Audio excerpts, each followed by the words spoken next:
Hey everyone, welcome back to the podcast. Joining me today is Almitra Mavalvala. Almitra is a performer, writer, and music composer, currently living in Sydney and originally from Pakistan.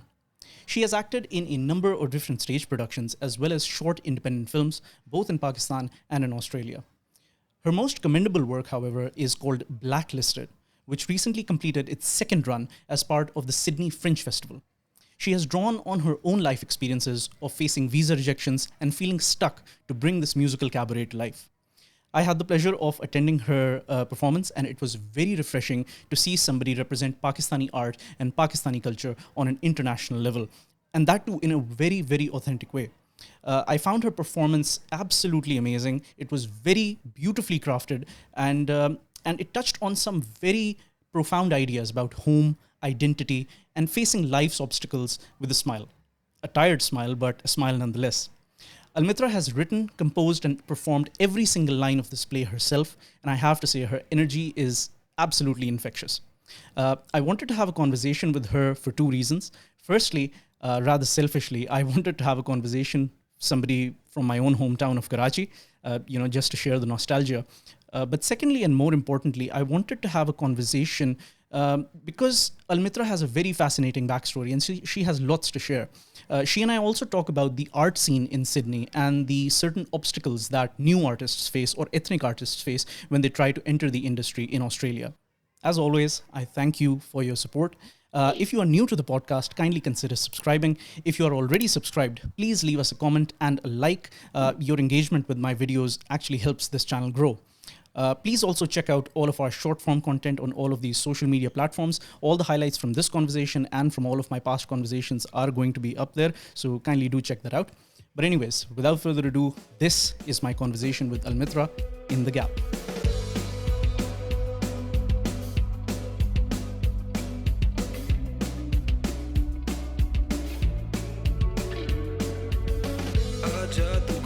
To pick up like something like Gala or Super for to get to go with Chai the chai. is enough. Yeah, but we're starting this off in the most authentic way.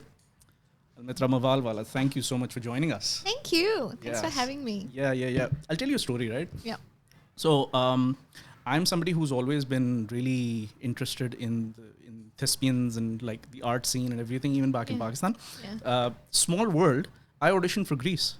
In Nidabad. Did you? I auditioned for Greece. That was 2014. I was in it. I know. Did you come see it? I did not come see it. Oh. I'll tell you why. I'll tell you the whole story, right? So this was 2014. I had just graduated. Yeah. And during my university years, I was very active in the theater and acting scene and plays and everything, directing and acting as well. Once I graduated, I wanted to try and see that if I could get into the whole theater scene and the play scene in Karachi that was booming up at that time. So Nidabad's Greece was also coming up around that time. So I auditioned for it. They called me back for a second audition. Yeah. My boss said, like, I had just landed a job. It was my first job right out of university. And I was like, I went, and because Greece was asking for a 3-month commitment. Huh. They were asking for a 3-month. I was doing nothing at the time. Yeah, so I was on my gap year. I had wished that I was doing nothing at that time because getting to star in Greece, because I understand Aisha Umar was also part of the... Yes, Aisha Umar, Sanam Saeed. Sanam Saeed. Mustafa Chengezi. Do you know Mustafa? Ali... Ahmed Ali. Ahmed Ali. He was the lead, right? I mean, Ahmed. look, as far as acting goes, he is one of the very rare kind of actors in Pakistan. Every time that I would see him on stage as Danny Zuko. Yeah. I was like, no one else. No one else can do. We couldn't have had a better Danny Zuko, No. I guess. Yeah. No. He just played it so well. You know, as far as Greece goes, like I've seen the movie, obviously. I've seen It's coming to Australia. Is it? Yeah, Oh, I had right. an audition. Nice. I didn't get through. Oh well. It's but one of the characters that I really the best character I loved in Greece. Unfortunately, I could never play her. Was Rizzo. Yeah. You know, Rizzo. And Everyone wants to. everybody wanted to be Rizzo, and the reason was that that one song that they did in the movie. There are worse things I could do. When I went in for the audition, there are worse things I could do was my first choice to audition for. Yeah, wow. You know, even though I knew I could never, never do the role, Yeah, right? of course. But that song it was That song ended up being in my repertoire for a really long time. Can you do No, there was things I this could is do. not. No, I'm not. You know what? When you were actually coming in, I almost wanted to ask you, hey, can you just bring over your guitar as well? But then I was like, nah, I don't want to do that to an artist. I'm not like, I don't want to treat an artist like, okay, you're a wind-up monkey. Come on, do your little trick. You know? I don't want to do I that. was gonna ask you if you needed me, and then I was like, no, I don't want to. I don't actually want to sing. Although I did have a singing lesson this morning. So. I already put this out in the intro about everything that you've been up to since you've been in Australia and Blacklisted. So with the format of the podcast, because I listen to people's stories of how they ended up being in Australia and how they ended up being the person that they are at this moment in time.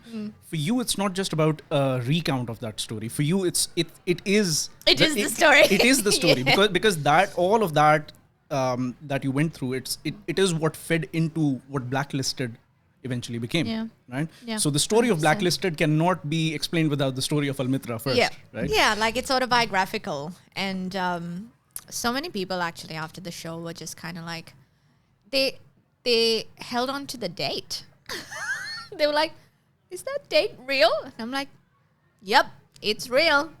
And I think, and I didn't have that date when I first performed it in 2022.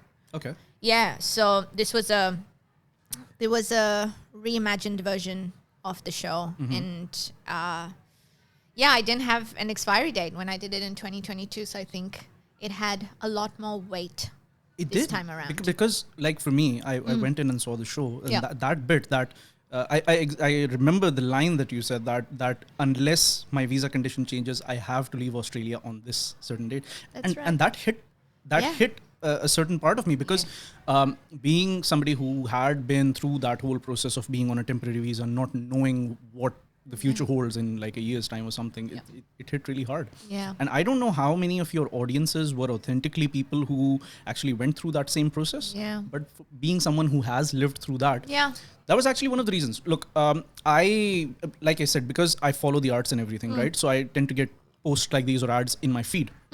So I got the ad for Blacklisted. Was it the passport photo? No, it was that one with the girl throwing the rejection letters in the air, right? So it was that one. But it was an ad for the Fringe Festival. Yeah, basically. Sure. I got that. Sure. They were promoting it. I get ads like these all the time. But what actually got me thinking about actually go and see the show, was the fact that, hang on, Pakistani having visa problems? A female artist from Pakistan doing a musical cabaret in Sydney? What? Yeah. Unheard of. Yeah. I was like, I have to not only get to see the show, but I was like, I need to have this conversation. So and here we are. Having this conversation. Right. So just I guess start us off from the start. Where like let's get an idea of Almitra coming up in Karachi. What was family life like? What was early childhood like growing up in Karachi? Yeah. Look, people, they often... I had a very good life in Karachi. Like, I'm not even going to lie. Like, I had a very good childhood. Yep. I was surrounded by friends that I grew up with. I had a circle of friends. We lived in like a gated community, and all my friends who I went to like school with and Montessori with, and we all lived in the same colony. Yeah. When I was much younger, I was at Nani's house, and Nani's house is where we used to go after school. And she would honestly just feed us and take care of us, and she would tutor us, and as nannies do. And she would make sure we studied. Yeah. But summer holidays, we'd play cricket. It's always like the last one to be picked. It's the worst. And I was like, I'm not that bad. Yeah. But I was. Yeah. I was terrible. I'm a thinker, not a fighter. I was like, pick me. Yeah. But also, I loved sport. Don't get me wrong. Yeah. I was quite an athlete in school. Yeah. I was actually a professional table tennis player. Really? Yeah, I held the title for Sindh #1. Really? Yeah, wow. For 2 years. And then I held the title for Pakistan number 3. It's very For a impressive. bit. Very, very Yeah, I impressive. genuinely thought I'd be a professional table tennis player, and then Yeah. Amma was like, "Beta, focus kar lo." कुछ कर लो जिंदगी के कुछ साथ. कर लो ज़िंदगी में. Right. And so, Yeah. like, sorry, I'm jumping back and forth, but no, my childhood was pretty fun. I'm not gonna lie. It was, every evening we'd congregate and we'd play Maram Pitti and Yeah. Coco, and Yeah, for which sure, for people will not understand. Yeah. Western world will not understand. Like, the generation of today will not understand. Simple pleasures. Like my Chota Bhai. I didn't see him grow up with the things that we did. That outdoor Yeah. grit, I guess. I think it was also the fact that around the time where we were growing up, early teenage, mid-teenage, that was also around the time where it was not the best idea to go out playing in Karachi. Yeah, yeah. And unfortunately, if you look at the history of it, it was basically the worst time in the history of the city. But in saying that, I also find a great deal of adoration for the city during that time, because it was at its worst, but hey, it was home. Yeah. It was home, and like, I still remember the day Benazir died. Oh, everybody has a story. Yeah, it's just kind of like, and my amma was out and about, and she couldn't get back home. Same. Like, and that was a really scary time, and like, we were. Do you know DHA? You should know DHA Phase 1. Yep. Yeah. So just outside that, like, it's just cars being blown up, and Yeah. like I'd have shrapnel in my driveway. Did you? Yeah. So I was out. I was back in O levels at this time. I had a. where'd you do O levels? I did my O levels from City Gulshan. Okay. City School Gulshan. I did my A levels from City PF chapter. Yeah, cool. Yeah. So I was out for those evening coaching classes. I was out for my chemistry coaching class. I exactly With remember. who? I went to Fahim's. Okay. I went to Fahim's. This was in Gulshan. Okay. Yeah. It's like everyone has a Sir Bilal. Yeah. Bilal Amit. वो बर्गरों के coach थे. ठीक है. Yeah, fair. I was on this side of the pool. Right. The other side. I'm on the other side of the pool. So yeah, I went to Fahim's. So Benazir is the evening that Benazir was assassinated. I remember I went for the class. Even before the class began, suddenly there was a rush. Everybody was rushing out. What happened? And somebody told me that Benazir just got assassinated, and they were closing down the center. Yeah. I didn't know what to do. By the time I got back to the main road, because I used to commute by the public transport, Yeah. Junoon bus. I used to go back and forth through that, and I mean, by the time you got to the road, everything was jammed. You couldn't get a bus, you couldn't get a rickshaw. Yeah. No, and it was chaos. Yeah. Within a span of 1 hour, Yeah, it yeah. was absolute chaos. Oh yeah. I couldn't get home the night. I generally I've like the presence of mind. I knew that there was a friend of mine who lived nearby, so I went to his place. Yeah. I sought refuge there. I stayed at his place for the rest of the night, and the images that you saw unfold, Yeah. it was a tragedy. Yeah. Yeah, but coming back to the point that why we love Karachi is because look, what more can a city go through? Yeah. What more can a city go through and yet maintain its essence? Yeah. I mean, there are still good people out there. I know there are good people out there personally who I grew up with, who are trying to make a better quality of life for people out there, and there are still good people out there. Yeah. Yeah. I often go back to Karachi, and it reminds me that there's so much good there that we don't see, that the West doesn't see. Yeah. Because the media, and look what's happening in the world right now. Exactly. I mean, of all times. Of all times. This is the time to think about how the media can sway opinion from one side to the other. So badly. And you look at it and you're just like, what is what? You don't know what to believe. You don't know what to believe. You don't know what to question. And at that point, you're just kind of like, where are the facts? Exactly. And for me... And the media has done this for years. And it's only becoming now more apparent with social media and social media bringing an alternate narrative out in front of people. That's where that's where the front line of the war is at the moment. Not to get too depressing. Again, yeah, I know. Okay, reeling it back. So Karachi. Karachi. Growing up, did you do like was your higher education in the arts? Yeah, no, it was not. I did my O levels from Mama Parsi, Yep. and then I went and did my A levels at Lyceum, Yep. and they were the best 2 years of my life. Like the A level circus, it's massive, but it's very tiny. It is. Like you'll know is. people who know people Yep. who know people, For sure.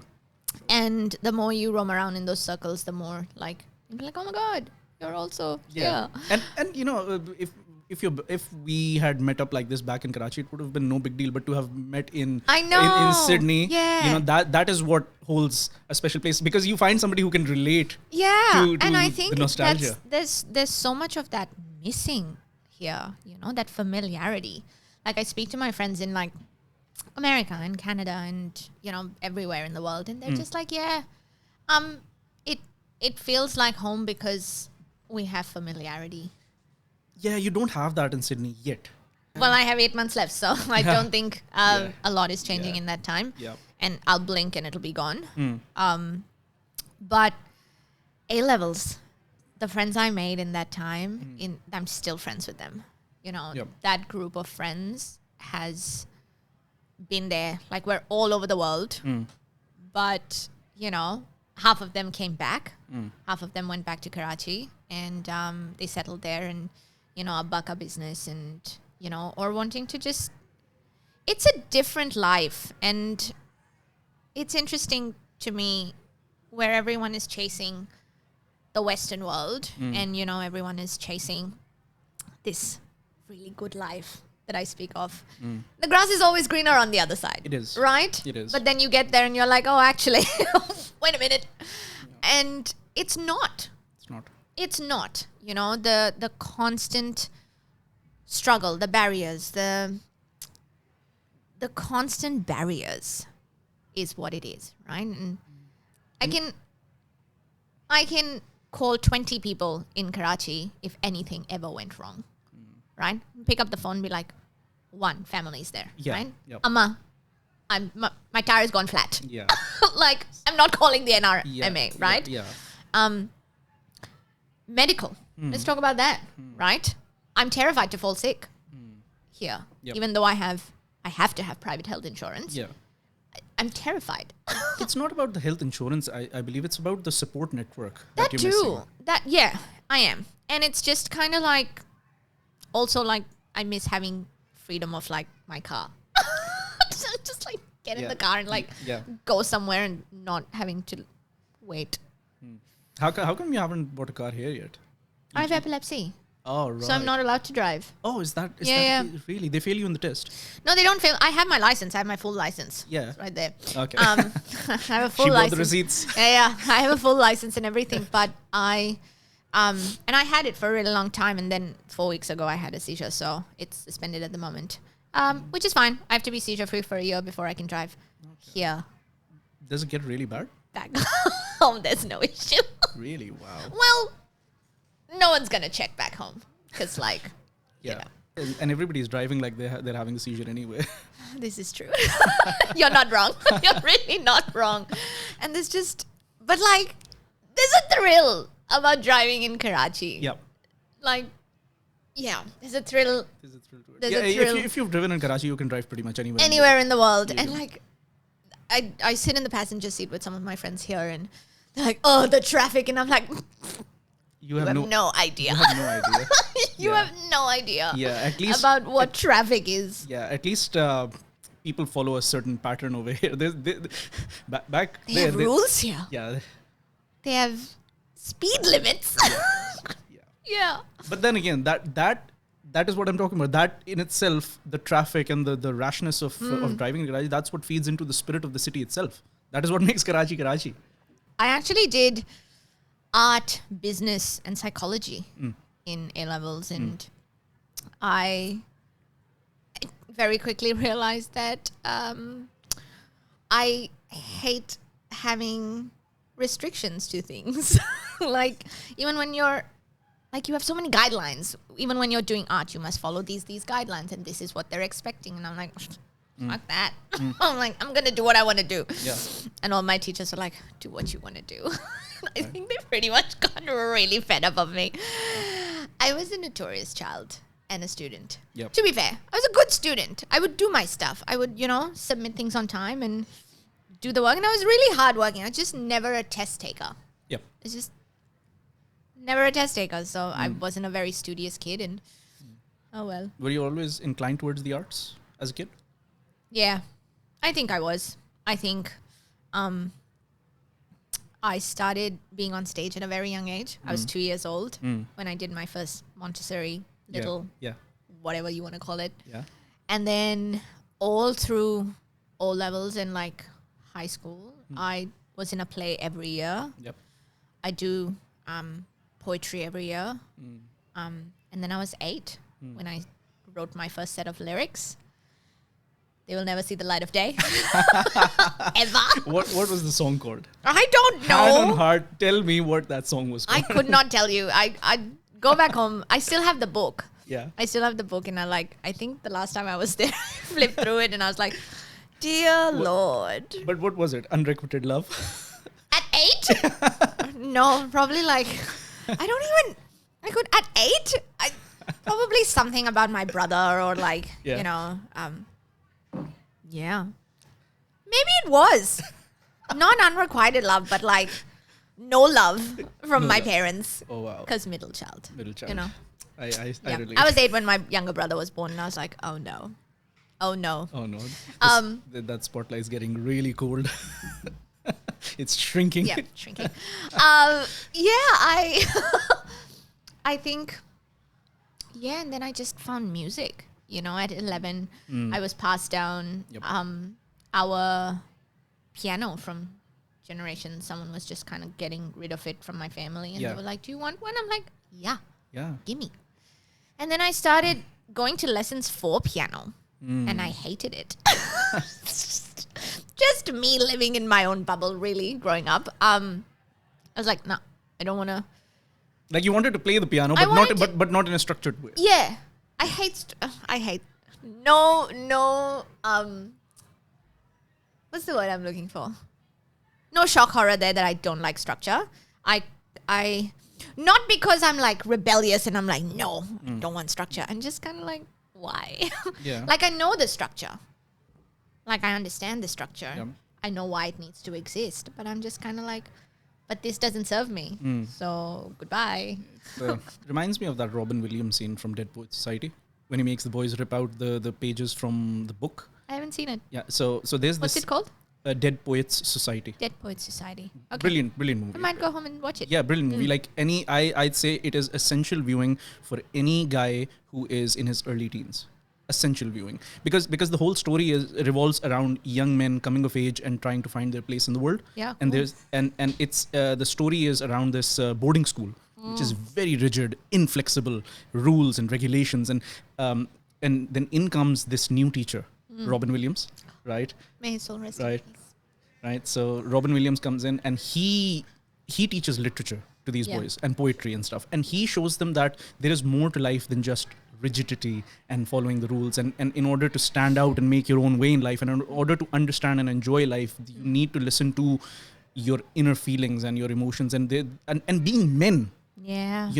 It is very counterintuitive in our age. Yeah. In let's say the past 2 generations, it was very counterintuitive for boys to tap into emotion. Yeah. So that the whole point was that the point that you made about rigidity, there's this scene in the movie where there's a poetry book and they're studying it, right? The first chapter is understanding poetry. And how they understand poetry is the author says that if we draw a graph about the lyrical, how good the lyrics are versus how good this thing is, if we plot this poem on a graph, it will show us how great a poem truly is. Yeah. He reads this and then Robin Williams says, rip the page out. Yeah. He gets his entire class to rip the page out. He says, none of that shit. Yeah, it's just you can know all the rules of the game and still not, and it's fine. It'll take me 10 times longer, but I'm happy doing what I do. So while we're on the topic, give me a laydown of what the art scene or the theatre scene in Australia or Sydney is like. What's the laydown of it? How active is it? How original is it? How accessible is it? it's something that really fascinates me because I've always been really fascinated by the arts, but being from, let's say, socioeconomic circumstances or just the way my life was structured, I never got the chance to venture out into the art side, right? And that's... Right. I was a good little boy who became an engineer, right? but there was also You and half of Pakistan. Yeah. But again, what I'm doing right now, this is just me acting out and trying to satisfy that itch. Yeah. You know. So give me a laydown of what the Sydney art scene is like. It's interesting. It's one way to put it. There's a lot of good things happening. There's a lot of new work coming out. And there's a lot of like push for diversity and inclusion and but in the past, like, I'm gonna say a year, and this is just my personal experience and I cannot speak to someone else's. I don't know. I feel like those words just get thrown around. Sure. They just get thrown around. Yeah. And very, very few people are really kind of doing it right or whatever, doing it right. Doing it in spirit, basically. Yeah. And so I'm just kind of like, okay, well, what does it actually really mean to be diverse and inclusive and accessible, right? You go see shows like the really big shows, like at the Opera House or like Capitol and Lyric Theatre, and those tickets are like $300. That's not accessible ticket. Yeah. You know what I mean? And it is a bit of an elitist ticket, but also like when you venture out into the West and inner West or outer West, and it's a whole different ballgame. It's a whole different, and everyone, and I get it, everyone is pushing for their own agendas, right? Yep. The Asians are pushing for more Asian stories. The South Asians are pushing for more South Asian stories. Yep. The indigenous community is pushing for the indigenous stories. And Yeah. they're And all rightfully so. They're all justified. All justified. Each one of them is justified. Each one of them is justified, and you need it. Yep. But then what actually comes out is not that, right? It's still very predominantly Caucasian. Right. It's whitewashed. Even the stories about other communities that are told, do you believe they're whitewashed? Yeah, I'd say so. I won't name it, but I went and saw that show the other day, and the protagonist was brown, and you could tell it was written by a white woman Right. or a white whatever. Yeah.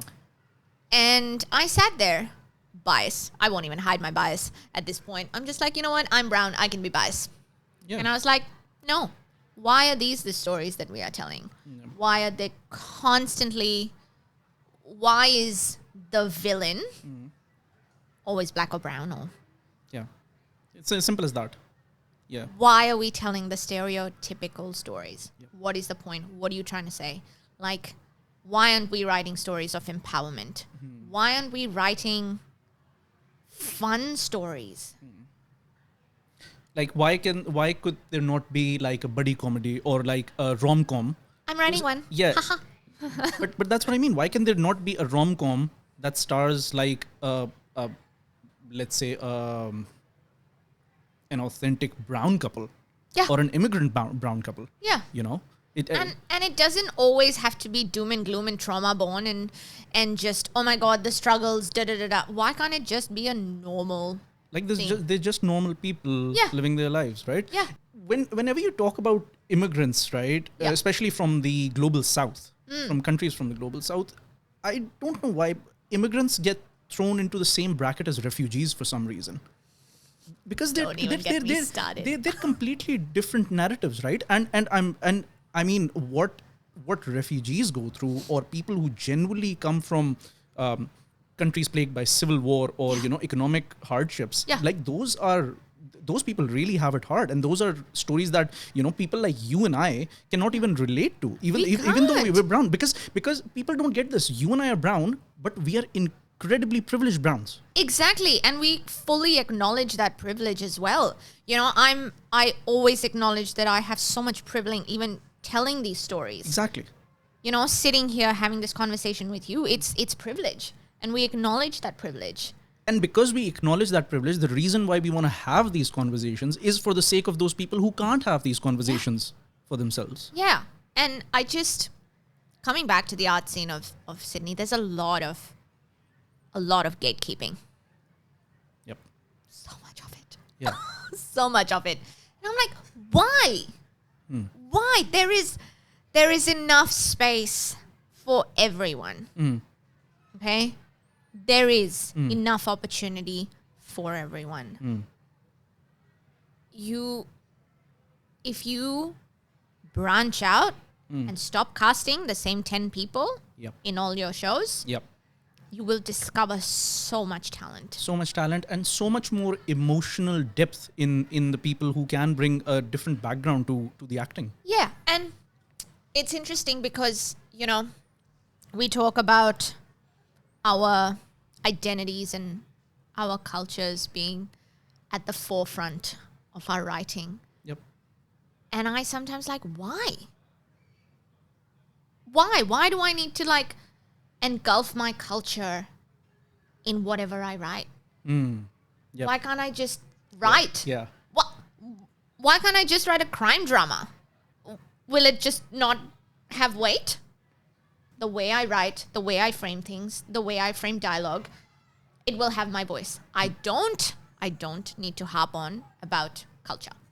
Suppose if there's a play or a show or anything that's completely centered around a brown family or a group of brown fans or any ethnicity, it doesn't have to be Bollywood and songs and dance and spicy curries all the time.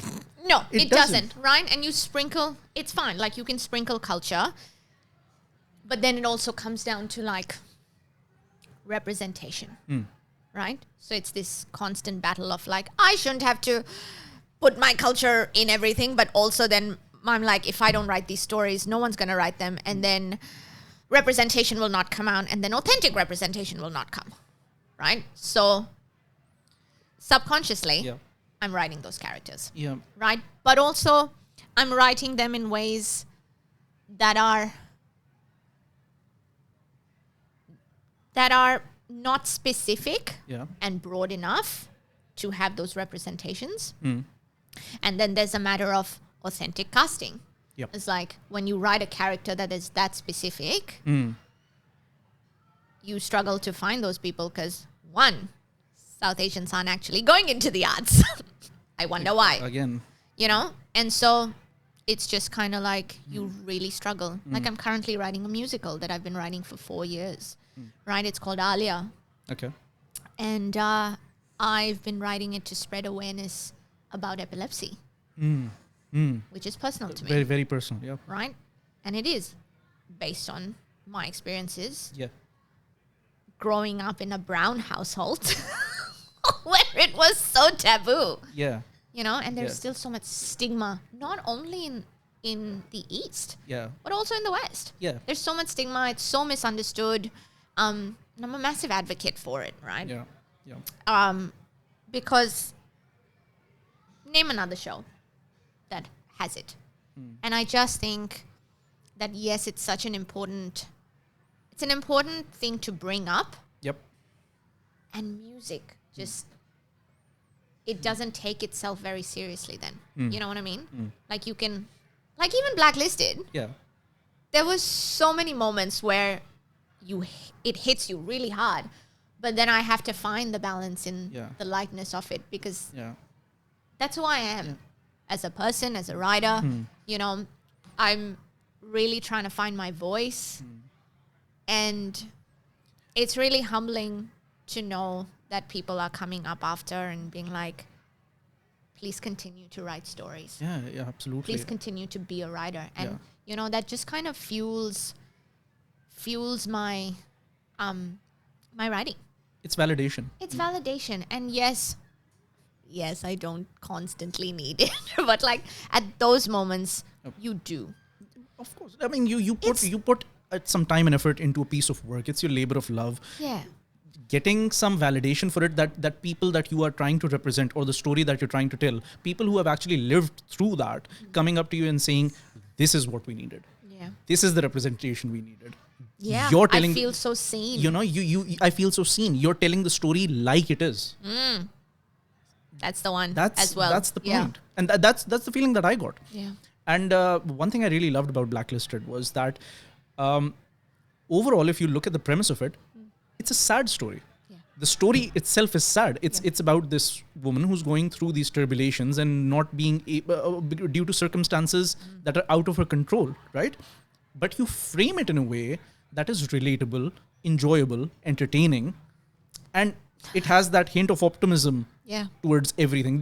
Despite the 10 things going wrong, there is still optimism in there. Hopelessly optimistic. Yeah. So many people are like, I don't know how you are this hopelessly optimistic. Yeah. And I'm like, you have to understand that I don't have a choice. Right? I do not have a choice. Yep. Life has just been throwing curveballs at me since as long as I can remember. Yep. Right? It's been throwing real weird shit at me constantly, and I'm just kind of like so used to it. I'm like, oh, cool. Yeah. And so anytime my life starts going right, I'm like, just waiting for the other shoe to drop. I'm like, Yeah. it's coming. Yeah. And everyone's just like, why would you put that out into the universe? I'm like, believe me, It's coming. it's coming and I'm prepared. Yeah. This is what prepares me, right? Yeah. Knowing that whatever happens and whatever shitty things life throws at me, I'm like, cool, Yeah. here's another curveball. And I'm Yeah. like, cool. In that moment, you either deal with it, you crumble and like fully crumble, which has happened. And it's fine. It's human. It's human. Right? You crumble and you cry and you're just kind of like, ugh, I feel like I want to give up everything. And then you're like, nope, up you go. And keep going. But that's also our upbringing. It is. It's Our upbringing. It's in the South Asian upbringing where competition is fierce. not only that, I don't know about your parents, but my mom was tough love. My mom was very tough love. Yeah. I love you, mom. I do love her. She's my biggest fan. Yeah. And bless my parents, they have supported me to no end. I would not be here without them. I absolutely love and adore my parents, and we've had our differences. We've really had our differences, but at the end of the day, they are my family. Yep. And they've never outrightly said no to anything that I have wanted to do. They're like, okay, I guess this is off you go. Yeah. If that makes And you you happy. know, it's, I guess with my health that wasn't well after I finished A levels, I just kind of fell into a little bit of a depressive state after A levels because I couldn't get out Canada. That was the time that I wanted to go, and I just couldn't go, and everyone was moving on, and everyone was leaving, and everyone was leaving, and I was like, why am I still here? But those 2 years that I did stay in Karachi, I just had to grow up very quickly. You just learn to grow up very quickly, and Yeah. but I also found so much freedom in that moment. Like there was so much freedom, and obviously being a 19-year-old ladki driving around the streets at 11 in the night is not safe in Karachi. Yeah. And my parents were always worried. And I would never understand why. I was like, what do you mean? Yeah. I'm like, it's fine. We got out and went to the US, and you're like, nope. Went to Florida for 6 months. Yep.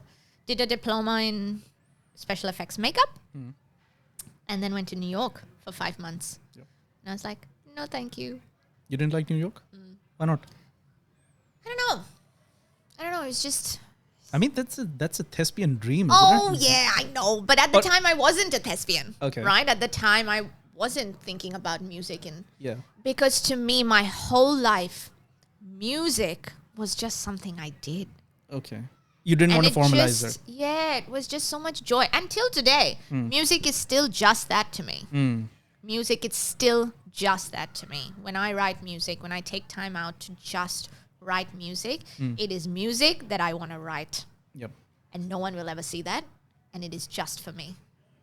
It is just for me. When I started my bachelor in music theater specifically, Greece was actually my stepping stone to it. I was just kind of like, yeah, this is great. Yeah.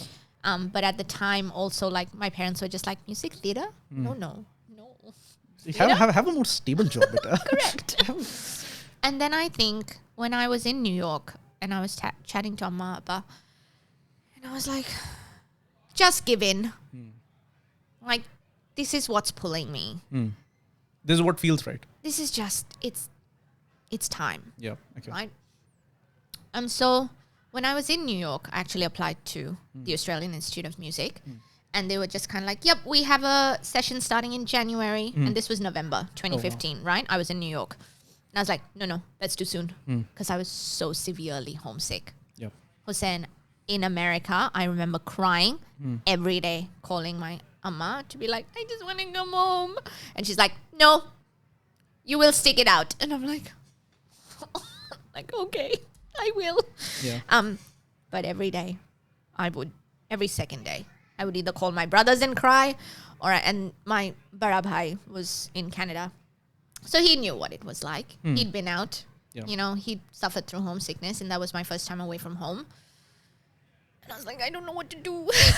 And also Florida. Bloody hell. Is it? It's where all the old people go to retire. Truly. All the ultra-white racist baby boomers. Oofed. It's like being hit on at like bars by 40-year-olds. And I'm like, get away, creepers. Yeah. And yeah. I had this. I just imagined in my mind you could just go out all Karachi on them. Abhi ladki nahi dekhi kya? Yeah, I could have. Yeah. I could have, but I was just so scared. Yeah. 22-year-old Almitra, she was so young and just so like. Yeah. And I had no friends. People are like, what do you mean? And I'm like, I had no friends. Yeah. They're like, that's not possible. I'm like, I don't know what to tell you, but I had no friends. Yeah. They're like, but you're so outgoing. And I'm like, yeah, it takes a while. It doesn't. Yeah, I get what you mean. Just because you're an extrovert doesn't automatically But translate I'm not. into. I mean, I'm just saying in general. Like, even if you're an extrovert or you're good with dealing with people, like you're good at having conversations or anything, it doesn't automatically mean that you become friends with people. Because talking to people in like a general setting or like in a work setting or anything like that, that's different from having an actual conversation with somebody. And actually and much less finding people that you can actually rely and count on in a different country. Yeah. People don't really realize this. Even immigrants who are going to Canada or the US or the UK, they don't get it because the South Asian community, the Pakistani community in those countries, it's much better established than it is in Australia. Australia is lonely. And Australia is, there is a dearth of community in Australia. Yeah. Yeah. And it's just kind of like, where are my people? Like my last seizure, right? Yep. 4.5 weeks ago. The paramedics came and they were like, I was at work is when it happened, right? Okay. My past 3 seizures have been at work. And they came and they took my vitals and I'm just kind of like sitting there going, yep, cool, whatever. And so they finished taking my vitals and one of the paramedics was like, is there someone you can call to pick you up? And I had That is. No one. 7 years I've been here and there is no one that I could have called. One, my emergency contact is like my pseudo aunt who's just kind of lives in Bondi, poor thing, is old. And half my friends were at work that I would have called. Yeah. Half of them live really far away. Half of them don't have a car. And like, you don't have a relationship that you could call to come out of their way to pick you up. Completely relate. Yeah. And that was just a hard moment, I guess, whilst just coming out of a seizure. I'm like, thank you for that reminder, paramedics. Yeah. But so that is hard. Just not having people to rely on. You know which one's hard for me is, especially during Ramadan or Eid. Yeah. You get ready in the morning, you go for a prayer, you come back. That's Eid. You don't have anybody to go to. Yeah. You know, it's sad. Do you not have family here? I'm the first one of my family and my group of friends, and like, I mean, I had some friends who came here before me, but now all of them are like, during COVID, some of them went back. They couldn't extend their visas. Some of them moved out regional because of visa issues. Yeah. You know, it's tough. Yeah. And again, you know, comes down to privilege. You know, understanding that. And you know, this is one side of the immigrant experience that people back home don't understand. Yeah. You know, people back home, oh, you're earning in dollars. Your life is so set. You're doing theater in Sydney. You're headlining a one-woman musical show in Sydney. You're set. You're living the life. They don't see the blood, sweat, and tears. They don't see the unsteady paycheck. They don't see that these shows don't actually pay me anything. Right? Yeah. They don't. They don't. I did not get paid for the Sydney season because for me to pay my artists is what I need. Yeah. For me, that story is important. Yeah. It will get picked up. I have no doubt that one day this show will tour the world. Inshallah. Inshallah. Inshallah. And, you know, one day it is on my bucket list that I will go to Canada. I will perform this show over there. At Canada. And all my friends will be there. They will be there front and center with like bells on, and they will be there to cheer me. And that'll be home.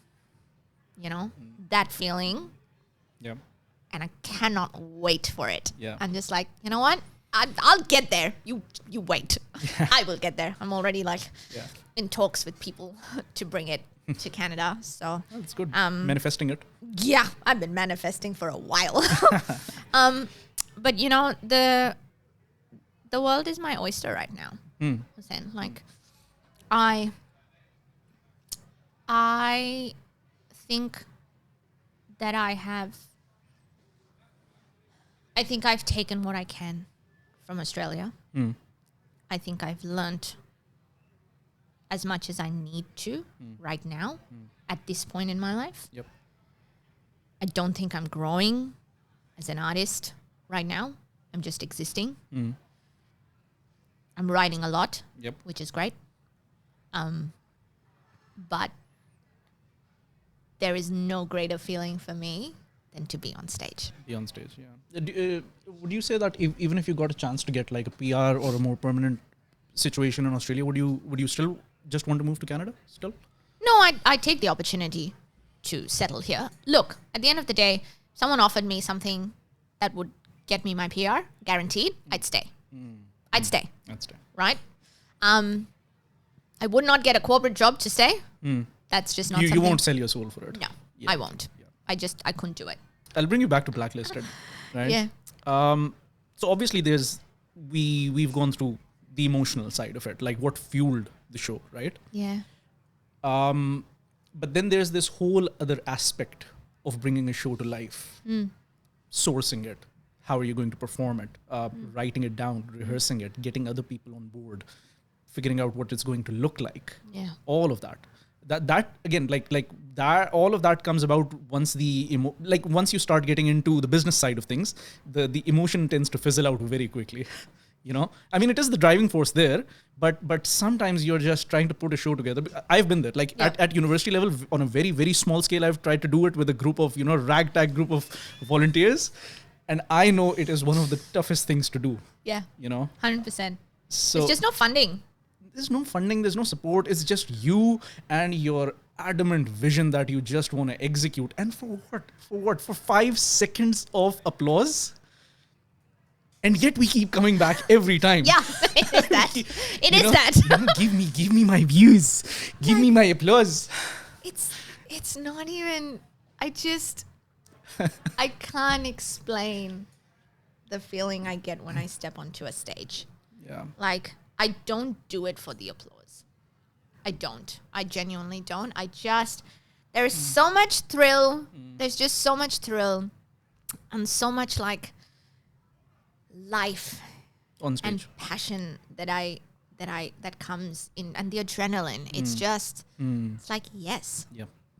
In Australia, there's so many barriers. And then it starts feeding into imposter syndrome and like, I'm just not good enough. And like, no one wants to hear my story, or like, no one wants to cast me because I'm ethnic or brown or not ethnic enough or whatever. Don't fit the bill. Don't look a certain part. Too tall, too short, too whatever. You know, it's just all these. Don't you feel that could be true for like all of the kinds of artists as well? Like for like being typecast or something? Yeah, 100%. I mean, more so for ethnic actors, more so, obviously. More so, but I guess that grind of breaking into the industry, like if you talk about the gatekeeping in the industry as a whole, 100%. I think that applies to everyone. Everyone that does, and especially if you're a newcomer, and you got to know someone who got to know someone who will vouch for you. You know, the point you made about just doing it for the sheer love of it, why you want to do it, I believe most artists who actually want to do it for those reasons, if you tell them that, okay, you can continue to do your art or what you love, and for the rest of your life, it'll make you enough money that you can take care of yourself and your family. You won't get rich or famous out of it. You won't be a household name, but you'll make just enough to have a good life, and you'll have the ability to do what you love. I think for most artists, they jump at the opportunity. That's all they want. We just want to be able to do what we do and make a living out of it. Yeah, so that we don't have to do 20 other jobs or find ways to make ends meet, or, you know, do little side hustle jobs. And it's exhausting. It is. It's so tiring, and not just physically but emotionally as well. Yeah, and I'm currently like, I've taken a hiatus and I quit my job with nothing to fall back on. Yeah. Great time. Yeah. And I've just been writing. So imagine Yep.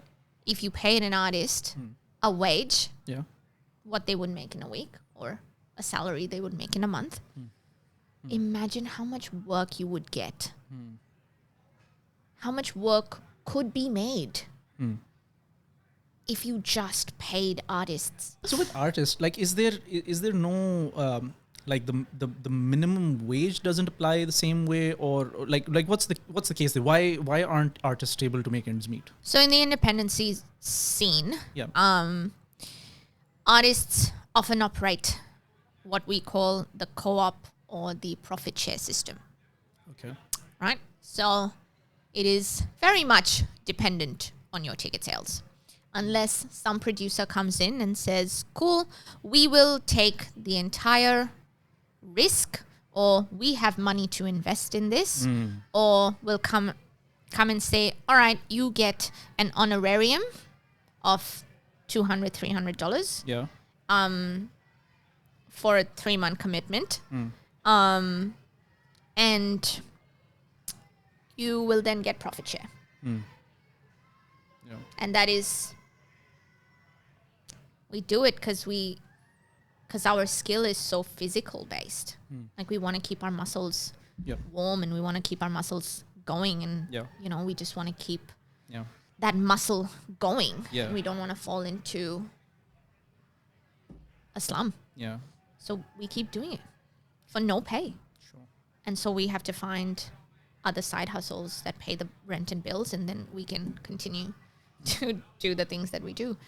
And then there's things like full-time jobs, and you know, how do you make that work with trying to audition and trying to write and compose and travel, and there's just so many things.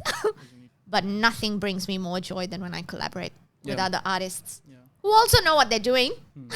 and there's just so much, like Blacklisted was an amalgamation of like so many different artists It was. that I worked with, that brought their vision to life, that worked really well with what my vision was. They never overstepped. They're like, this is your baby. We will support you in whatever you need. And they were just all very generous. Yep. And those are the artists you want to work with. Yep. The generous kind, right? And when it comes to it, those are the artists that you actually want to pay first. You know? Because you understand that they actually put their heart and soul into it to bring your vision to life. Yeah. You know, and I don't need you to be famous. I just want you to be good at what you do and vibe on the same level that I'm on. Yeah. That's all I really need, truly. Yep. And people, obviously, I've come across a lot of different personalities, some of which I'm like, you work a certain way that doesn't work for me. It may work for someone else, but it just doesn't work for me. And that's okay. Yep. That's totally fine. That's so fine. I'm not going to condemn you for we have creative differences. Yeah, like we can't make the best work in that way. Yeah. If I'm constantly fighting you, if I'm constantly having to resist things, if I'm constantly having to, say things, and then it's not worth it. Yep. It's not worth it. I've worked with some very, very lovely people and who I want to continue to work with. Yep. Day in, day out. And they inspire me, and you just get into a room and you can feel the love and energy that someone gives when they're excited about your work. Yep. And that's it, right? Like Alia, the musical that I've been writing for 4 years. Yep. Every time I have a table read, it's just words on a page. Like we're literally sitting around a room and we're reading the words that I've written on the page. And it's like, it comes to life with different people in the room that put their own voices to it. So about Alia, is that like a musical as well? Is it? And that's a full-fledged musical. And it's supposed to be 2 like hours. a 2-hour full-length musical. 1.5 2 hour, 90 minute. Okay, but it's like a feature show. Yeah. Okay. It's a feature show. Ideally, before I leave, I want to have at least a staged reading of it. I want to at least have that first stage of development where I get together people, they read the script, they sing the music. Yeah. Because that's what it is. Yeah. Right? And there's so many South Asian references in there, which you will get. Yeah, right. And it's funny, but there's a lot of drama, and I have to be very careful because obviously now I'm representing a community of like people who suffer from this condition. Yep. And if something like that can go horribly wrong. Yep. If someone goes, that's not it. Yeah. What are you talking about? Yeah. And there's so many different kinds of epilepsies and there's so many different kinds of seizures and so many kinds of triggers and, where do you kind of pinpoint things? And there's no cure. Yeah. So even if you're representing that community of people who suffer from something like this, even then you have to be very nuanced and you have to be very careful of, what you put out. Yeah. Yeah. Yeah, 100%. But, the characters that I create, and it's been like 4 years since I've been creating these characters, you just learn to love all your characters.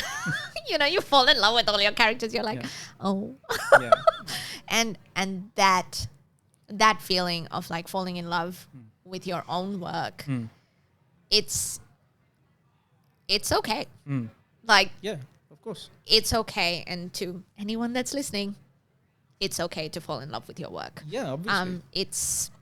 There's a lot of joy in that because if you don't believe in it, no one else is going to. Yeah, 100%. And if you're doing something, I always believe with whatever you're doing in your life, anything that's worth doing is worth doing well. So if you, as they say in Australia, have a red hot crack at it. Yeah. So if you're doing something, you might as well do something. Don't do anything half-assed, basically. Yeah. And I don't. But in saying that, artists, because we suffer so much from imposter syndrome and we suffer so much from, is this good enough? You know, Yep. it's never finished. Yes. And yes. it's like, is it? Yeah. Is it? Yeah. And so I think we are terrified of putting a full stop at that end to be like, it's done. It's okay. It's And I think I have struggled many a times, but I'm not a perfectionist. Yep. Gladly say this. I'm not a perfectionist. I think because I create music and scripts for the story at the forefront, I forget about my perfectionism. I also remember that art is subjective. Not everyone is going to like it. Yep. Right? And so that saves me. And there comes a time where it becomes more important to put the work out rather than getting into the nitty-gritties of the details that matter to you, but that might not matter to, for example, the average viewer who's watching it. And you realize that it's more important to actually get the piece of work out. Yeah. Because that's the message that you're trying to Yeah. propagate. The art industry is something that, you know, the more you let it grow, the more it's better for everyone, because everybody grows together then. And you're creating work for other people Yeah. as well. Yeah. You know, and it's a community. And yeah, I have young writers, artists that do want to create their own shows, right? They're all like, oh my God, I'm terrified. I don't know if this is worth telling. I don't know if this is gonna work. And I'm like, you'll never know.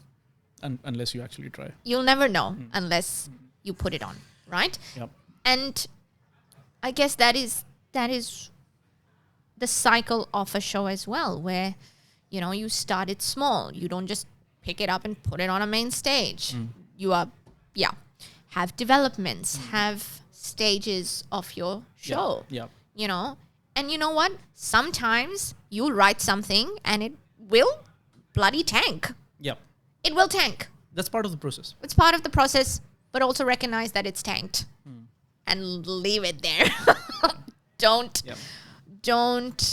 you know, keep pushing for it. Yep.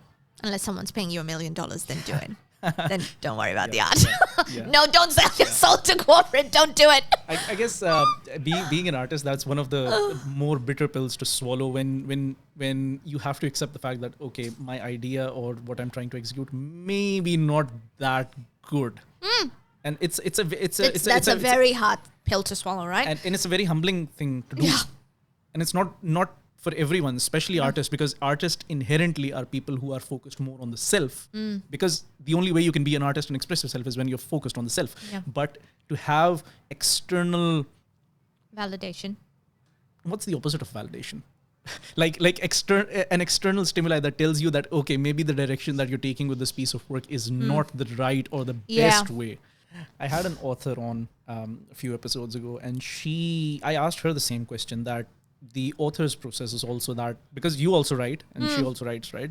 So how do you actually know when a piece of work is good enough to put out there? That, okay, I've got it to a point that, yes, I can put it out. It might not be perfect. I don't think it's perfect, but I need to put it out. So she also said that she realized it's something that she has to live with. That self-critique, that inner voice that keeps telling her that, okay, you can do better, or maybe this thing, you could do things in a certain different way. Yeah. She says that is a voice that I have learned to live with. And she says that I've also learned to harness it, because that is kind of your compass. It tells you where to go. It is. Your internal compass will always tell you where to go. But everyone is different, right? I'm a terrible editor. Okay. I fall in love with my work and then I refuse to edit it or cut it because it's important to me. It's all important to me. Yeah. Everyone's just like, cut out the noise. And I'm like, no, it's all important. That's the best bit. The amount of times that I've had to fight for lines in my shows. I'm like, no, this one will stay. And then as time goes on and the story progresses, you realize that someone else was right. And they're like, yeah, I guess it doesn't serve the story. But you have to come to that point by yourself. Nice. But it is always an external stimuli that will push you, slightly guide you, right? And that's why you have people like editors and dramaturgs and music supervisors and MDs and who tell you, hey, this doesn't work. One thing I really wanted to find out is, like I said, the business side of it. So with Blacklisted, okay, at what point did you actually get an idea that, okay, this experience of mine, what I've lived through, like 100 people live through the same thing, right? Yeah. How did you get the inspiration to actually make something out of it, and then go through the effort of turning it into like a cabaret? I guess that it was interesting, right? All of the visa rejections that I have gone through, I never really gave it enough thought. I was like, whatever. They obviously hurt. But there was a friend of mine who I was telling, and we were talking in a group, and they're like, cabaret? And I was like, no. And so I completely shoved it to the side, right? And then I was working on my Australian visas and stuff, and I have a lawyer here, and he was just like, and I was telling him about the story about Canada and stuff, and he's like, well, you hold a unique passport. And I was like, interesting. Yeah. Thank you for telling me that. And then my best friend's wedding was happening, and that visa got rejected. And that was just the nail in the coffin, truly. And I was like, this is really annoying, and I'm really frustrated. And then COVID hit. 2019 was the last rejection that I faced, and 2020 was just for me to write things, and I remember I took a cabaret class online. A lady called Alexis Fishman, she's now in New York. She was just running a workshop online, and I was like, I have nothing better to do. And I don't know what came over me. I don't know what happened. I don't know what the conversations were happening. I don't remember any of it, but I just remember sitting in that workshop, and everyone's just kind of going around trying to talk about their cabarets, and I was just like, maybe I should just throw this idea out into the universe. And she immediately latched onto it. Okay. And everyone in that group, I genuinely threw it out as a joke. I'm not going to lie. I genuinely just went, haha, this. Which is how half my stuff happens, by the way. I make a joke about it, and everyone's just like, no, that is interesting to me. Yeah. And so after that session, we did a lesson together, and we did a cabaret writing session together. And she's like, I want to see you write this story. Okay. And I was like, okay, sure. I think that I had written Blacklisted, the title song, before I actually wrote the show. Because that is what captures the essence of what you were trying to say. And I think I wrote Blacklisted literally after that visa rejection, after my American one, right? My best friend's. And I just wrote the song because I wanted to write a song. Yeah, so that song was completely separate from the cabaret itself. It had nothing to do with it. It was just you expressing how you felt. Yeah, Pretty much. Yeah, and then the cabaret was built around it. Yeah. And then I went back, and I was like, oh, this song. That's where the title came from. Yeah. And I was like, ooh, cool, great. So that happened, and then she wanted to direct the piece. And she made a formal offer to direct the piece. She's like, I want to see you write this show, and I'll work with you, and let's get this show going. Amazing. And I was like, cool. And so I literally, I was looking at, and I love doing this, I was looking at the very first draft of Blacklisted. Yeah. And all I had was one paragraph and 2 title songs. Both of which did not even make the show. So Okay. Right. yeah, the amount of songs that I had to cut and add and cut. Yeah. It was a very, very beautiful process. So I started with that, and then I started writing the story, and we developed the story, and a lot of it was fluff. And then I was like, okay, I need to start developing the music, because I would write dialogue, and then I would write monologues, and then I would write the lyrics to songs, and one thing after the other. Yeah. And then we played a little bit of Tetris of what song goes where. And then I was like, okay, cool. I need to now find someone who will help me with the music, put it together, find a music director. Yep. And so I reached out to a bajillion people. Obviously, it was unpaid because I had no money.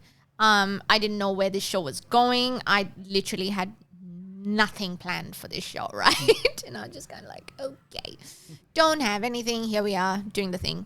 And so someone suggested my music, then who became my music director, Tim Cunniff.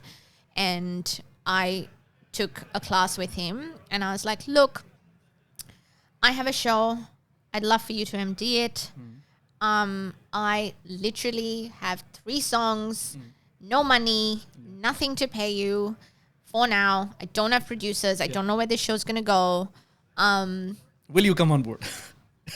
Yeah, pretty much. I was like, here's the story. We can play through the song and you can decide. We can play through all the music that I have currently. Yep. And you can take your time. I'm in no rush of you giving me an answer. And you can let me know whenever you want. Yep. We played through Blacklisted, the title song. And he's like, cool, I'm in. And that was just a great feeling. I absolutely love and adore Tim. He's really just kind of brought this show together, and he did all of the arrangements and stuff, which were very beautifully done. I have to add, like as a spectator, one thing that really stood out for me from the show was the music in itself. Like the music was a whole different thing. Like apart from the show and the story itself, the music itself was something that you could take apart and admire. But that's the thing. Like every song, the way it was placed throughout in between your monologues, right? Every song reflected a different emotion.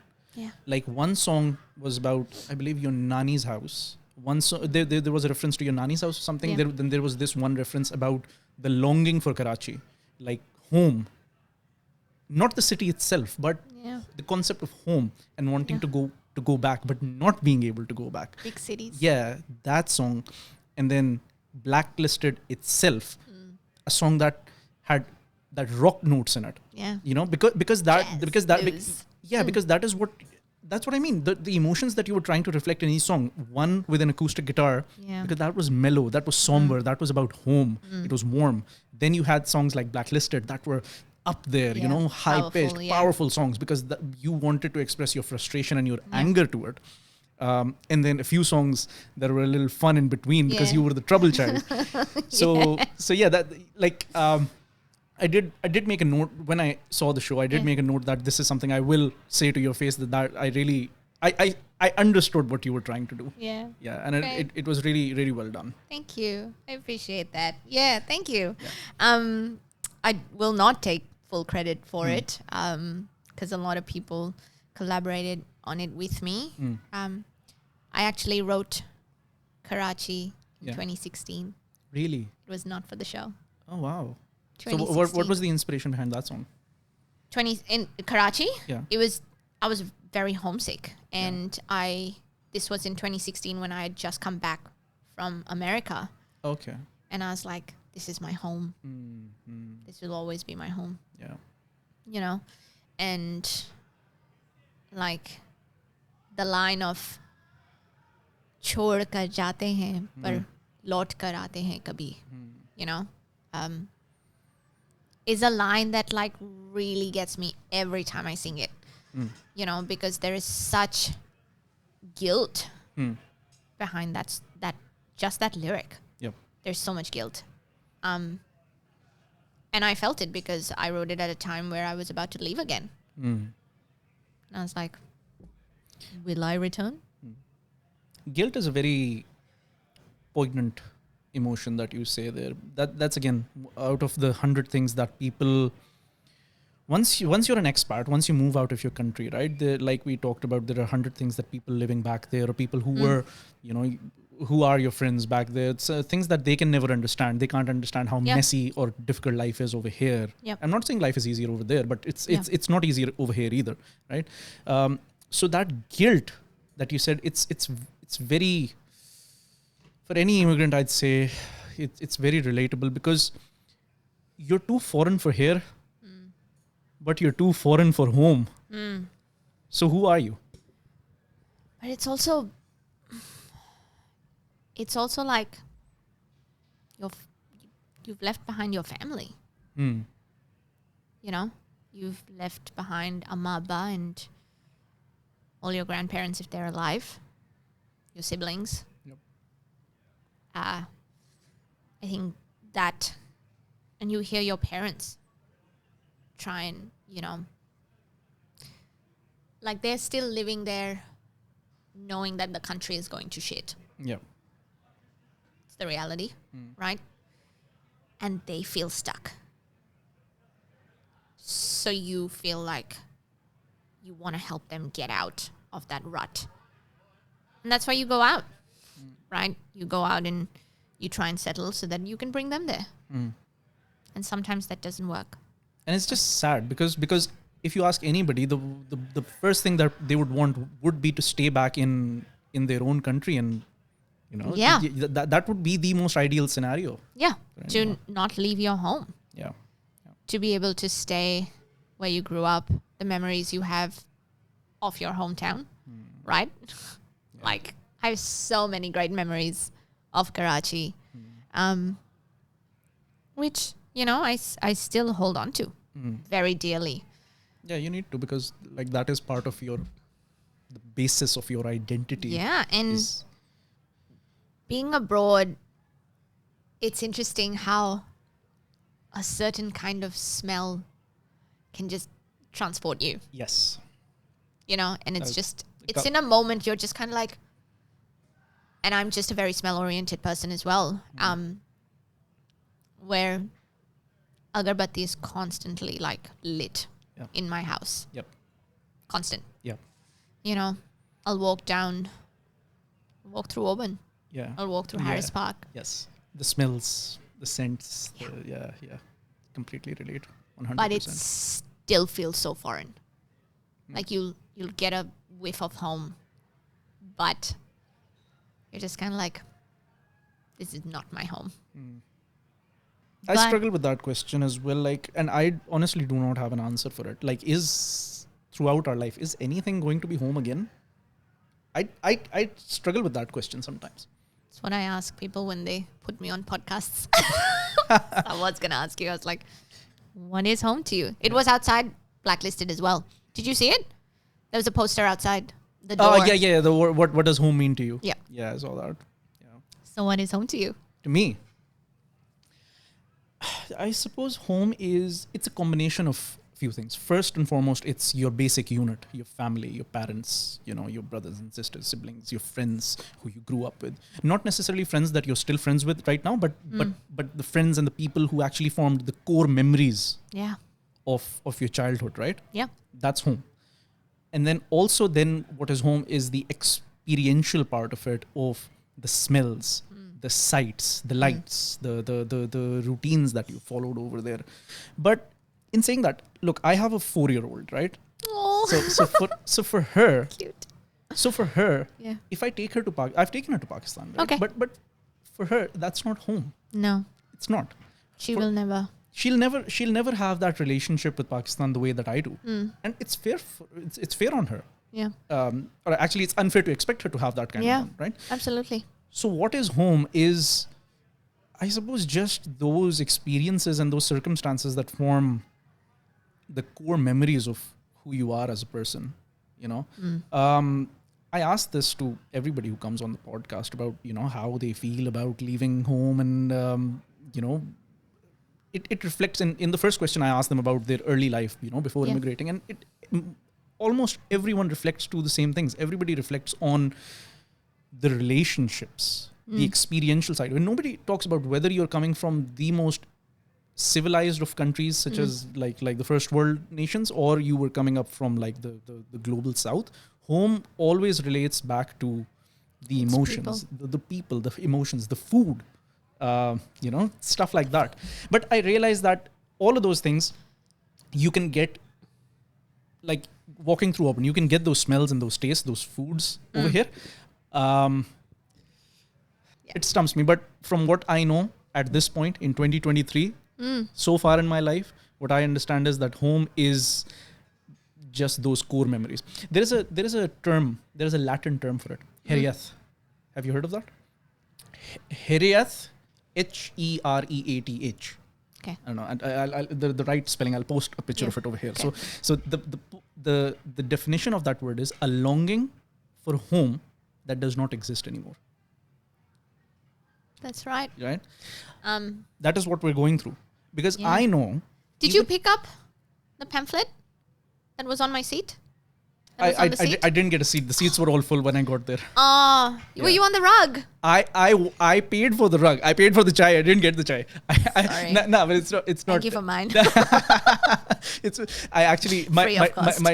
my train ran late, so I wasn't able to make it for the first. I think I got in after the first 5 minutes. You were Okay. talking about your nanny's house. It was still in the early yeah. stages of it, but I Missed one song. I missed the rug, and I didn't want to walk out in the middle of your performance. Obviously you would have killed me.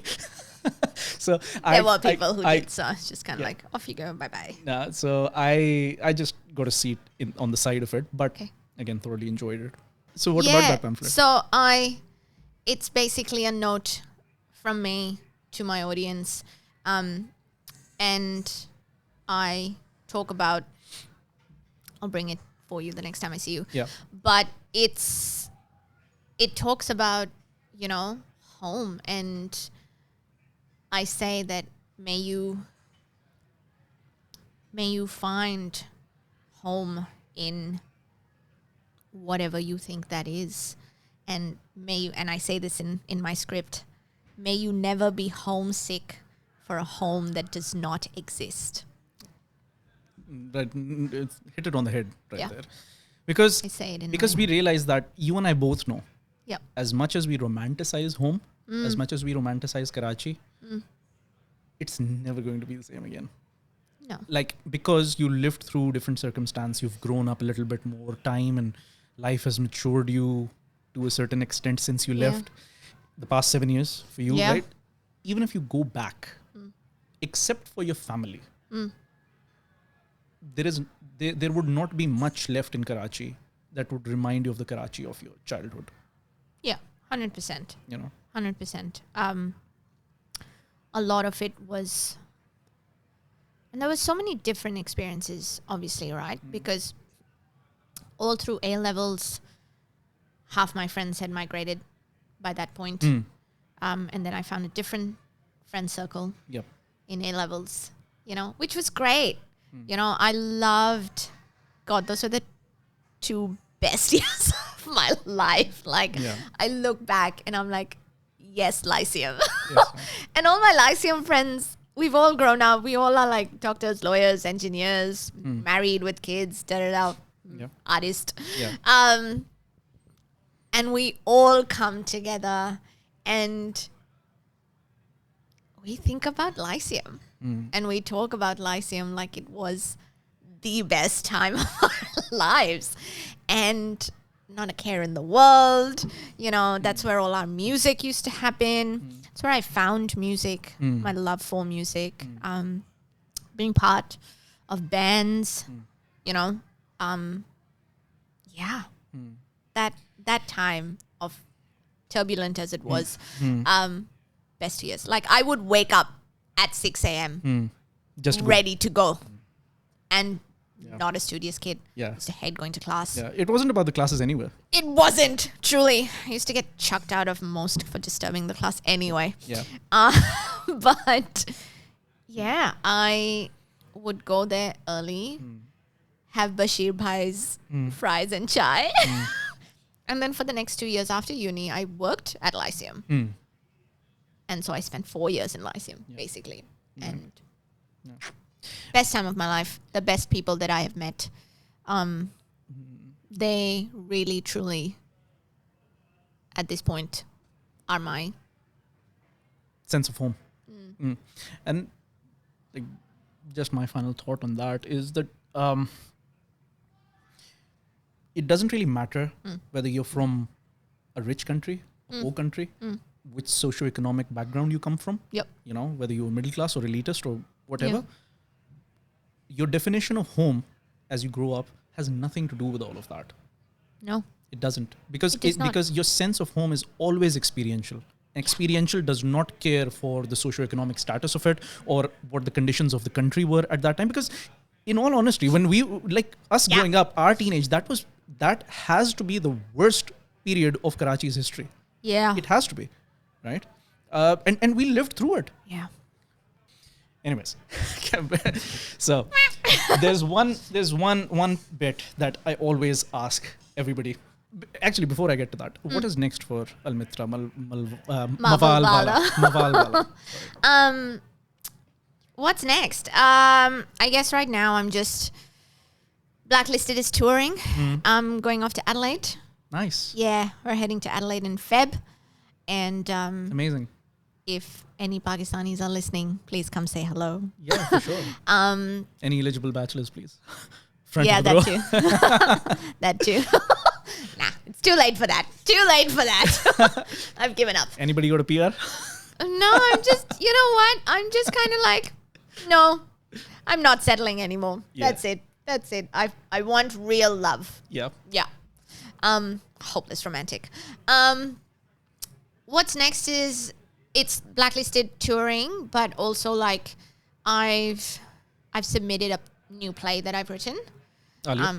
No. Oh, it's another one. It's a play. So okay. It's a two-hander play. Okay. It's called For the Love of Paper. What's that about? It's about the de facto. It's Okay. basically exploring the de facto partner visa and how people are... Oh, they're exploiting that loophole to get a... Oh, wow. Correct.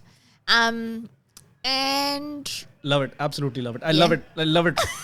just based on that premise, I love it. But it's a really interesting one, right? Because... Actually, no, I don't want to tell you because there's people that will steal my idea. Yeah. So I will not. Yeah. But yeah, that's what I've submitted for. Whether or not it happens, don't know. Yeah. When I go home in December, I'm gonna start and finish writing my Nani's memoir. Oh, nice. Yeah, it's called Traditions in a Teacup. You've been writing that yourself, or is it her work and you're just finishing it? It's not even a memoir. I say it's a memoir. It's more like lessons with Nani, kind of. Beautiful. The things that I learned growing up, but I'm writing it with my mum. So mum's gonna do all the airing of the dirty laundry for Nani, and I will just write it. Yeah.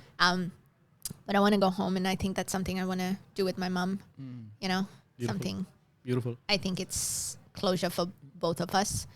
I was here when she passed away, and I haven't been home, so I think it's going to be a little bittersweet when I return and walk into an empty home. I've been through that. Yeah. I've been through that. My maternal grandfather, he was, if not the biggest influence on me growing up. Everything I learned about conducting myself as a man, how to behave, how to respond, how to talk, how to meet people, how to communicate with people, everything I picked up from him. Yep. And he passed away when I was here and I couldn't go. Yeah.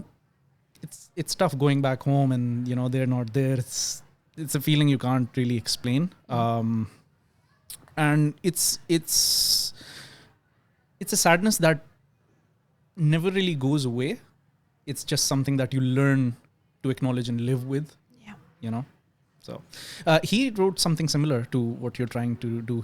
So during his life, he wrote a memoir About himself? About himself, Yeah, about cute. his life. So it was kind of like a small booklet, and at the end of it, Yeah. he had this list. He made this bullet list of things I learned in my life. Cute. You know, and it was just the most trivial but the most amazing advice that you wouldn't expect. Like among that list, like one thing that really struck to me, one of his advice was change your laundry guy, the like dhobi. Huh. Change your dhobi often, Yeah. but keep your barber and your tailor the same.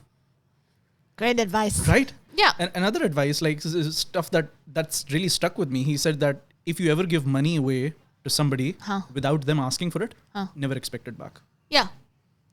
You know, stuff like that. So it's just, it's amazing how, and again, the reason why I ask the final question that I always ask my guest, it's kind of that, isn't it? Yeah. Like, what is the crux of, like, kya nahi choda hai tumne zindagi se? You know? Yeah, I guess the cliched is what is meant for you will always stay. Yeah. Yeah, will always stay, will always find its way to you. You just got to trust the journey. I guess a question for you on that is, do you believe in fate, destiny? 100%. 100%. I believe that there are things that you can, your degree of effort that you put into achieving something can vary. Yeah. Some things that you want may come to you with the least amount of effort sometimes.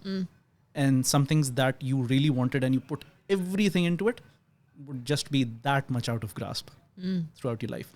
And believing in fate and destiny, that is, I believe, necessary to, it gives you a sense of peace, you know, that, okay, I put myself at the will of the universe, and I firmly believe this. You can call it the will of universe, you can call it Allah ka nizam, Qudrat ka nizam, you can call it whatever, whether you believe in God or not, right? But I honestly believe that there is the good and bad energy of things.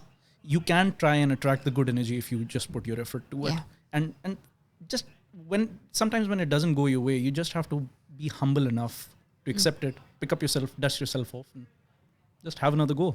Yeah. And, you know, people are just kind of like, you know, there's come across so many people who are so bitter about other people. And I'm like, just trust karma. Yeah. Karma. That's I'm it. a big believer in karma. Yeah. And my karmic balance is very, very strong.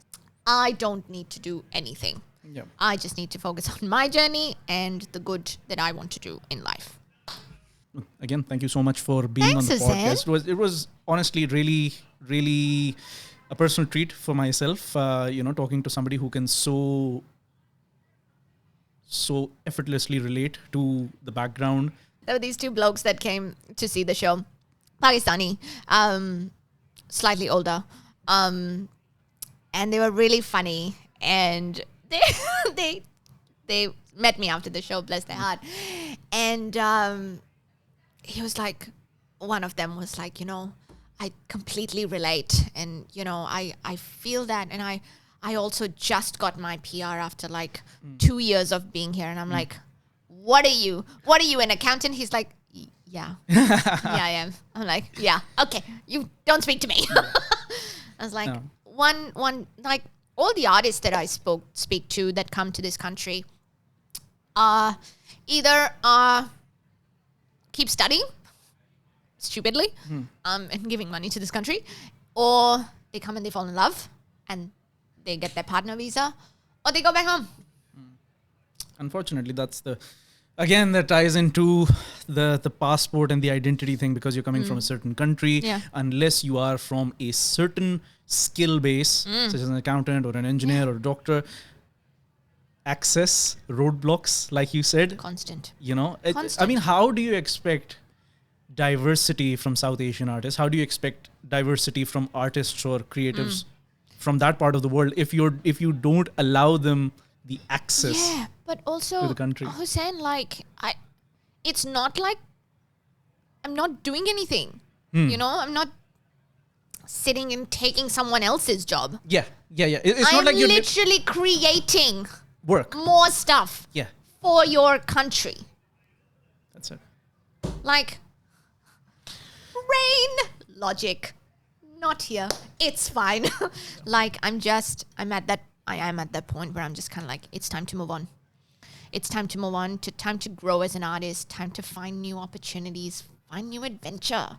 Yeah. And like you said, you believe in karma, right? What is ultimately meant for you will come to you. Whether it's in this country, it might as well be in this country. It might be in some other part of the world. Yeah. But I might come back. you never know. I might come back one day. Yeah. And I do have a plan, you know, and not that my plans work, but here we are, trying to have them to hold on to something. Yep. So when I go home, I think that'll be slightly cleared out for me. Yep. Again, Almitra, thank you so much for being on the podcast. My pleasure. While the time you're here, I mean, if I'd love to have you on again sometime, because I feel there are so many things that we need to talk about on purpose, on finding your own voice in a place where there is no space. Yeah. You know? Anytime. Literally unemployed. I have all the time in the world at the moment. So anybody who's listening out there who is from Adelaide or Melbourne, where Blacklisted will be touring, I will be leaving a link for Almitra's website, all the pages containing the details of her future works and the future plays that are coming out. Do check it out. I've personally been to the Blacklisted show. I had a great time, and you know, it was just for particularly people from South Asia. I wouldn't even just say Pakistan. People from South Asia. It is an honest representation of what we might go through, and I found it so relatable and so endearing that, you know, it ultimately motivated me to go up and talk to her and get her on the show, because these are stories. This is exactly what this podcast is all about and why I am doing it. These are the stories. These are the people I want to talk to and I want to showcase, because this is, like I said, also #Australia. #Australia. Woo, represent. So until that time, this has been In The Gap. I've been Hassan. I'll see you guys in the next one. Thank you.